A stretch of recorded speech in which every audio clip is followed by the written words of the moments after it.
So, you've been applying to a lot of great career roles and now you've landed an amazing interview. Woohoo! But you mess it up by saying one of these seven things, all because you've researched lots of great things to say, but not these seven things on what not to say. Tune into this video where I'm going to go over seven things not to say in an interview so that you can be on your merry way to a job offer today. Also, stick around to the very end where I'm going to share with you the worst thing that you can say in an interview, where I can almost guarantee you that you will not move forward in that interview process. So stick around to the very end. Bear with me. I promise it'll be worth it because you don't want to say these seven things, and especially that seventh thing. Let's get right into it.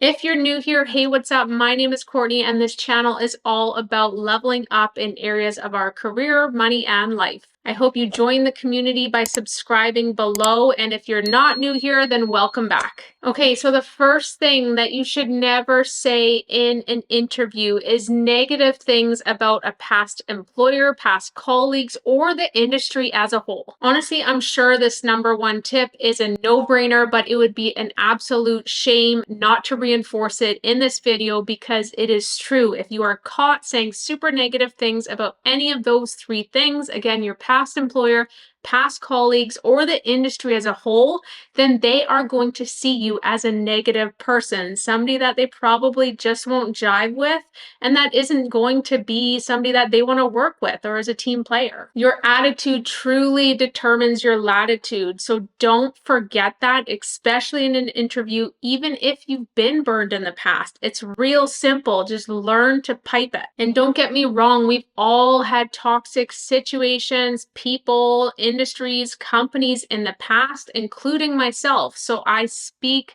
firsthand when I say this. I know candidates have been through the ringer a lot of the time, especially when there's probably been situations where some of your past coworkers didn't pull their weight at all, or your past company paid you diddly squat and didn't pay market value, or your past manager didn't do their job or didn't know how to manage other people effectively. Whatever the case may be, keeping the reason why you left your last company high level and positive and focusing on the future is extremely important. So remember this, even when that thought pops into your mind of how much you hate your last company, keep it real, but keep it positive. And especially about an industry as a whole as well. For example, we all know it's no secret that the tech industry right now is in a huge shambles. There's a lot of advancements going on, a lot of layoffs going on. So make sure if you are in an industry that is being hit hard, that you don't continue to negatively talk about that industry, especially if that company is in that industry.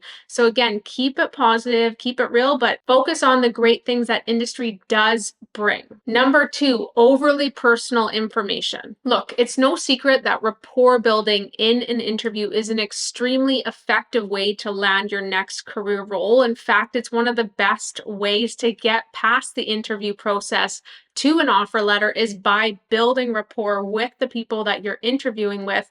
In fact, I talk about that a lot in this video linked here. Don't watch it until the very end, but this video outlines how important it is to get the other person on the other end of the table to really like you. But in the process of getting them to like you, make sure that you are not overly disclosing personal information. This might seem like a no-brainer, but it isn't, because people forget that when they're nervous. They start going down a rabbit hole of this personal information. I will never forget this interview that we went through for a director role where this lady talked about a story how she moved to a different side of the world for a love that didn't work out, and it brought her to X, Y, and Z, and she pursued, this love, and he ended up being her ex-husband and blah, blah, blah.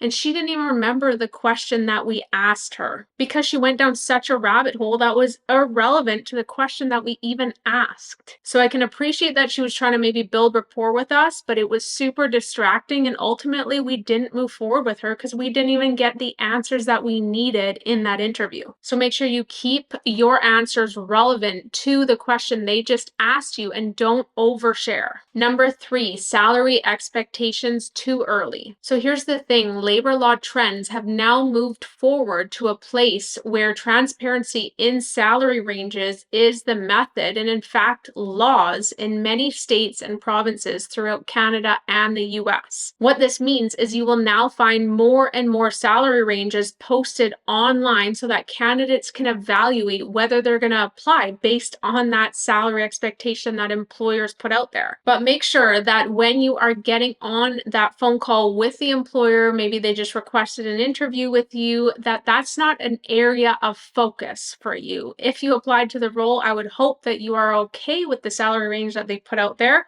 If they don't put a salary range out there, then obviously it could be a topic that you could talk about in the interview, but just jumping into that as a very first question or focusing too much on it can really turn off the interviewer and make you not move along in the process. So bring up compensation at an appropriate time. I'm sure most good recruiters will bring up the topic to you and then you can talk about it at that time. But jumping in with questions right off the get-go about compensation when other questions haven't been answered just yet can often mean not a great thing. Number 4, focusing solely on what you want from the role. Look, it is important to understand how this company and the role fits in with your career trajectory and your family or personal needs. However, it's equally important to make sure that the company is clear on the value that you bring, especially when there are so many other candidates out there applying for that same role that you're really gunning for. It's really important to reinforce how much value that you bring to that company and make you that hot item that they really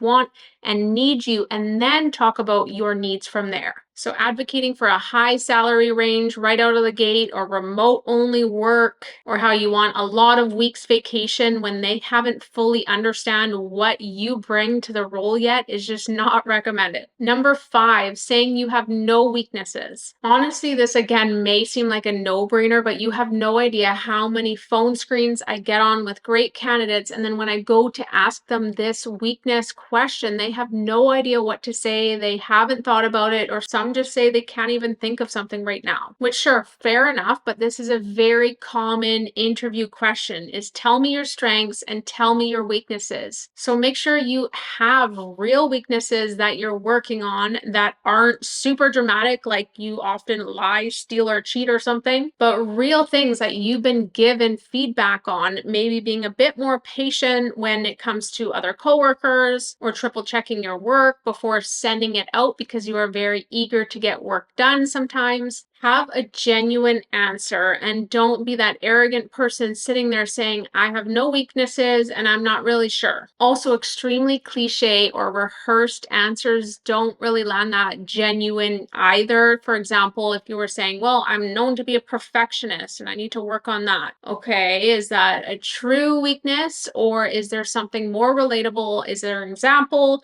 What are some real weaknesses that you can communicate that doesn't sound like you just chat GPT'd it? Also, taking that negative and flipping it into a positive and saying that you're working on that weakness, it always sounds great, because at the end of the day, we are human and we all do have weaknesses. But if you can say that you're working on it, it sounds really, really positive. Number 6, when you're asked why you applied to the company, you respond with, you just applied to a bunch of roles online and then this company called you back, and then asking the recruiter what that company even does. Again, you would think that this doesn't happen, but it does more often than not. And how do you think it lands? Not great. Because the reality is, even if you did apply to 500, 600, 800 different roles, and yes, this company did call you back, make sure that you are prepared for that question. Do your research, look up their website, look up the mission that they're on, and have a real genuine answer on why you applied to that company, not just because. Recruiters can tell when you're winging it, and if this next role is going to be the role that puts food on your table and clothes on your back, then make sure that you are prepared for that first phone call.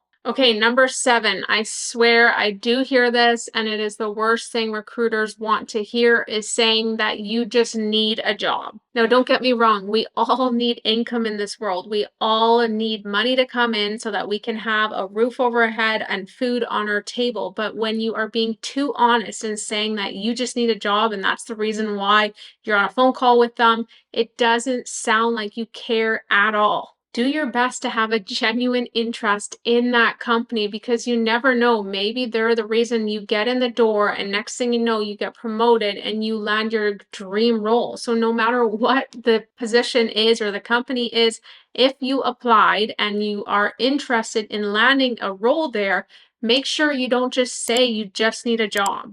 Okay, I hope this video genuinely helps you. Make sure you check out this next video, which I referred to earlier in this video, on the top 3 reasons why you're not getting hired. And yes, one of them is not building enough rapport, just like I talked about earlier. So it's important to build that rapport. Make sure you check out that video, and we'll see you in the next one.